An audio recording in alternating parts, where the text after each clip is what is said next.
I've just spent the last few hours hands-on with every new iPhone. So that's the way better than expected iPhone 17, this shockingly thin new iPhone Air, and then the big boys, the 17 Pro and Pro Max. I'm not gonna lie to you, after the very slow event last year, this one is a complete reshuffle. Like, this one changes how I see the entire iPhone lineup. Because it starts with the basic iPhone 17, which, you know, when you first look at it, it's almost identical to the iPhone 16 last year. The same camera layout, the same buttons, super familiar design. But then you turn it on and you realize this is not a basic iPhone anymore. In fact, this is a full-on Pro iPhone now. Like the display, it's got the same size body, but it's now a 6.3-inch screen compared to 6.1, which also means the bezels are now the thinnest ever on an iPhone. And yes, sometimes these bezel improvements need a microscope for you to be able to tell. Not this one. It is pretty immediately obvious when you look at this compared to the previous phone. It's got a tougher ceramic shield 2 coating on it. They say it's 3 times more resistant to scratches, but to be fair, I'm pretty sure the random particles in my pocket will still find a way. But also, this is like the easiest to read that an iPhone display has ever been. Even in this super bright room where you can kind of tell that my older 16 is struggling. And that's partly the fact that the 17 now has the Pro's 3000 nits of brightness,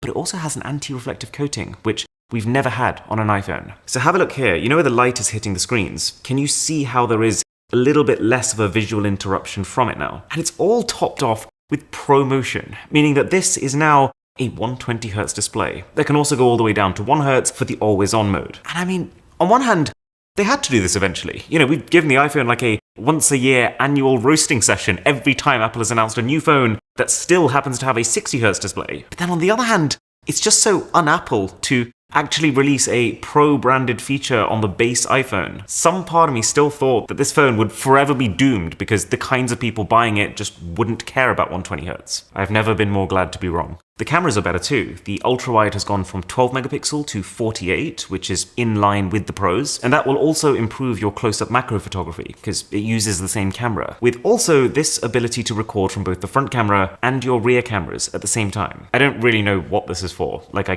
can't imagine this becoming the next TikTok meta, but the implementation is slick. I do like how you can drag the bubble to decide where you want your face cam to be, and then how that reflects in the final footage. But the really interesting thing that no one saw coming is what is happening with the front camera. So they upgraded the camera from being able to take 12 megapixel photos to now taking 18 megapixel ones, but this is now a square camera sensor, which means you can take vertical selfies and you can take horizontal selfies no matter which way you're holding the phone up. This is so cool. The shots are wider than before, they're more detailed than before, and it also has center stage, which means the camera can automatically go out wider and follow you around when you're on a FaceTime call. It really does feel like, after years of purposefully nerfing the base iPhones to keep the Pros as attractive as possible, Apple's just decided that this year is the year that they rip the band-aid off entirely. Like, apart from the missing telephoto camera, there is such little missing here that I think this is by far the best value phone in the lineup. Because the iPhone 17 now also charges faster than last generation 16. It has an extra 8 hours of battery life if you're watching videos, at least according to Apple. It's got the new A19 chip, which doesn't feel like a mind-blowing upgrade, but still, you know, that's an extra 20% performance. And then, in like the most un-Apple-like move ever,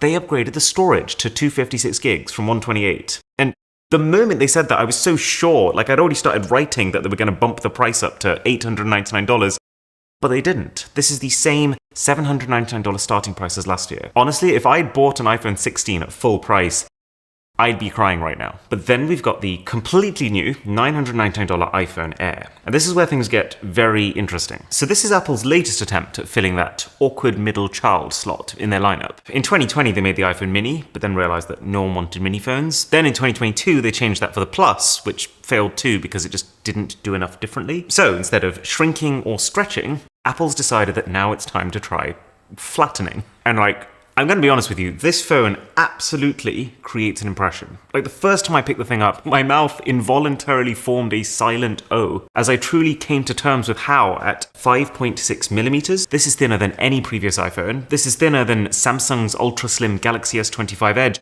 The thing's thinner than a pencil. But the other thing is, it also feels a lot more luxury than I was expecting it to. When I watched the thing get announced, I thought, oh, it looks kind of flimsy and so light that it's a bit cheap. But it really doesn't feel it, especially with this glossy titanium rail going all the way around the sides and the ceramic shield that you've now got on the back. I think the 17 Air is made for the kind of person who cares enough about their phone to not just take the base 17, but also someone who isn't so into the specs that they'll worry about what they're missing compared to the Pros. And I think if you are that kind of person, you will look at this Air, you will compare it to all past experiences you've had with iPhones, and you will think, this is a miracle. But I see this product kind of like the really hot girl that you probably shouldn't try to date. You know it's bad news. You know it's not going to last. But let's be honest, you're probably going to try your luck anyway. But the truth is, you're making two pretty fundamental compromises for this thinness. The battery, which Apple helpfully tells us is still an all-day battery, but whose day? So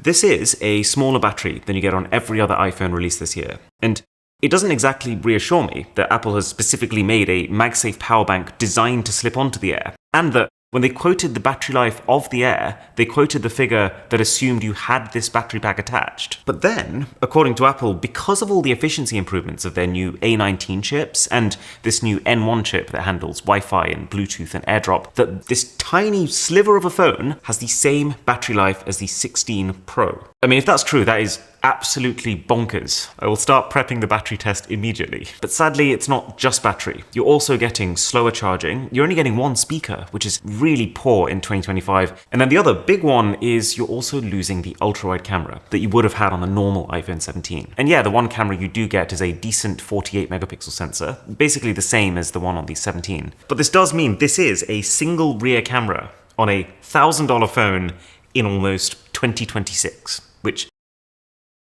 tell me that's not form over function. I mean, to be fair, it might work for Apple. It's exactly what they did with the MacBook Air, and that's now their best-selling laptop by a mile. But my take is that the weight and the thickness of a normal phone is not enough of a problem to need this drastic of a solution. It's a very alluring phone, and you can so see how they're going to market it to the average consumer as a way to get Pro performance, since it does come with the new more powerful A19 Pro chip. But I actually think there'll be a very large difference in how that chip performs in this compared to in the actual Pro phones. So let's talk about those pros. I think the fact that the base iPhone 17 now has all the previously Pro features, and that the Air has become the pretty phone, the phone for people who just want their device to look sexy, means that this year it really feels like Apple has been freed up to just prioritize function over form on these models. These are the most clearly actually made for pros Pro iPhones I have ever seen, which is probably why they now feel comfortable charging the new higher prices of $1,099 for the Pro, which is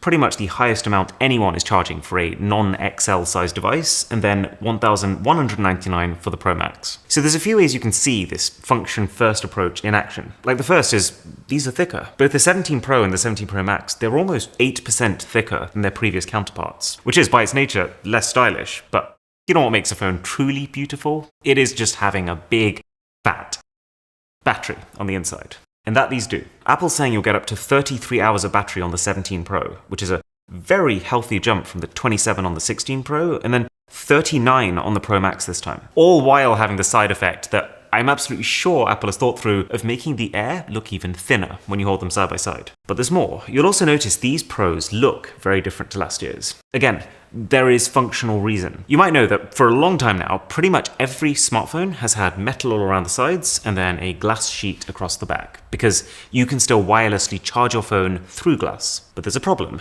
Glass is absolutely terrible at dissipating heat. So this time, the iPhone 17 Pros are metal everywhere, except the specific zone where they have to be glass, or I guess ceramic shield this time around. This kind of window from here to here. So they've sacrificed on the minimalism of the design, but this metal should be, like, no exaggeration, 200 times better at getting heat from inside the phone to outside the phone, which is also paired with a vapor chamber for the first time ever on an iPhone, and a swap from titanium as the metal of choice to aluminium. Which, look, the choice to go with aluminium is fine. It's a very standard material that's still used in many flagship phones, and it might be an improvement. It's lighter than titanium, it's over 10 times more conductive, it's easier to color, which is the only reason how they've been able to make the first actually interesting Pro iPhone color in far too long. This bronzy orange, which is definitely the one that I'm going to try and get. My issue with this situation is that Apple just switched to titanium 2 years ago. And when they did that, they made a massive deal about it. It was the headline feature of the iPhone 15 Pros. And they didn't stop talking about how much more beautiful the phones were because of this titanium. So it just feels a little bit cheeky to now quietly be like, it's aluminium, like every other phone, and then proudly talk about all the reasons why the new phones are better that are just because it is aluminium. But anyway, put all these things together and the iPhone 17 Pros should run a lot cooler, which is not the most exciting thing in the world, but it is needed. It'll make the phones perform a lot better, especially with the new A19 Pro chip. I tried some gaming on this and I'm not normally too taken aback by mobile gaming demos, but this actually was the most graphically impressive, smooth gaming experience I have ever had on a smartphone. They should charge faster, because charging is also programmed to slow down when things get hot. Honestly, I'll be happy if this just means my phone won't dim its screen to 0 brightness the minute the weather forecast changes to predict sun. But the thing that I'm most curious about is what's happening with the cameras. So the Pros get the same square front camera sensor that can do both orientations. And the other big change is the telephoto camera is going from 5 times optical zoom with a 12 megapixel resolution to 4 times optical zoom, but with a 48 megapixel resolution, which should actually be a double-sided upgrade, because it means that when you're zooming in, you don't have to wait all the way till 5 times before your telephoto camera kicks in. So the quality in the early part of your zoom is better, but also because you have 4 times the number of pixels, even though the optical zoom number is slightly lower, it should mean your photos look better, even when you go really far in. And that's the iPhone 17s. Very impressed with the base phone, interested by the Air, and then I feel like the Pros could have done a little bit more, but they're solid. Shockingly little mention of Apple Intelligence this time around, but I kind of prefer that because it means we get a bit more on the hardware end compared to the iPhone 16 generation. But now there's no titanium, it's like all the more reason to just get a Torras case. Their Q3 Air has literal airbags inside of it. So cushioned, it doesn't matter how many times you drop the thing. But also, it's the only phone case that actually makes your life easier. I use the magnet on the back all the time to quickly snap it onto things to take videos. I use this stand every day so I can call someone while I'm eating or hook it around something so I can watch a show while showering. And I've seen so many companies trying to copy this design, but this is the real deal. Strongest magnets, sturdiest hinge, grippiest sides. Plus, their FlexLine charger is a lifesaver when I'm traveling, because this one brick replaces 2 high-speed chargers, but also with a baked-in retractable USB-C cable. Link below to have a look yourself.